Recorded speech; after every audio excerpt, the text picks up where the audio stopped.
Here's a wine riddle for you. What's well-priced, easy to drink, and only getting more popular? The answer, red blends. And here to tell us about the trend of the red blends is WSJ On Wine columnist Lettie Teague. Hi, Lettie. Hey, Tanya. My favorite Fridays are the ones when you're here with us, so thank you for being here. I'll take that personally instead of alcoholic. No, absolutely personally. Tell us why red blends just seem to be on fire. You know, they certainly are.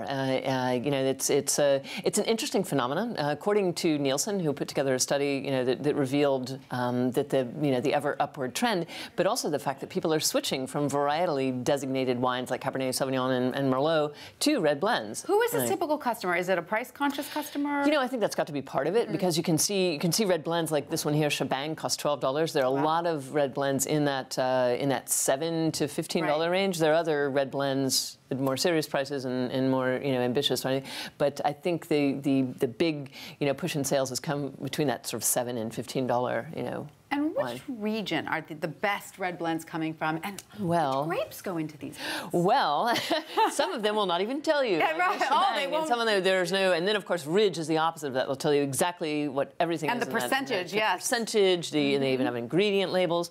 But it seems like there's definitely more of a likelihood that you'll find a blend that does not have any kind of designation other than made in California. Right. Because they're sourcing from all over. And you know, and maybe they don't want to tell you. In this case, this is actually largely Zinfandel, which the producer, Morgan Twain Peterson, said he didn't want to say Zinfandel on the label because people have a negative sort of attitude towards Zinfandel in some cases. And so how's the quality of these blends? Is it continuing to increase? Are you more and more impressed? You know, or is it slow going? I think, you know, I think one has to pick carefully through, you know, it can be a bit of a minefield because there are some decidedly unserious wines made by, you know, there's always a bandwagon effect. You know, when there's a big trend, and we saw that with like the critter labels, you know, of the late '90s and early 2000s, like Yellowtail. You know, suddenly everything had a cute animal on it, and you know, it was a Shiraz from Australia, and then of course that imploded, you know, big time. So I feel like as long as they're really serious, and as ambitious, long as we have you to help us blends, sort through them all, which thank you so much for bringing through that two that you like, correct? I did. Shebang,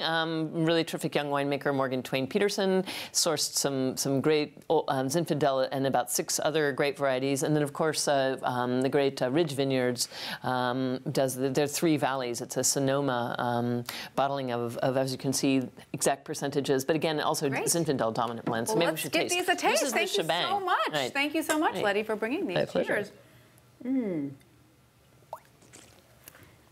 Lovely. So really bright, juicy, lively. Yes. $12. It's decidedly unserious, but you know it's a eminently pleasurable, easy great to deal drink for wine. $12 for sure. Exactly. Now, is this one going to be up a level? This is about twice that price. It's $25. It just has a little more texture, a little more structure, a little more, you know. I know we'll have to guzzle this down in order to try the other one. I know we need another set of glasses. Or once the camera But finally, Lettie, is this a trend, or are red blends here to stay? I think quality red blends are here to stay. You know, all the ones with the cutesy names like kitchen sink and you know, things that are made in, I'm not singling out kitchen sink, but red blends that are just made to follow the trend, those will likely fall by the wayside as these things always do. But you know, quality winemakers will always make a product. We'll enjoy the good ones while we can. Lettie, thank you so much. Cheers once again. Right. And that is your lunch break for today. I'm Tanya Rivero. Thanks so much for watching, and have a great weekend.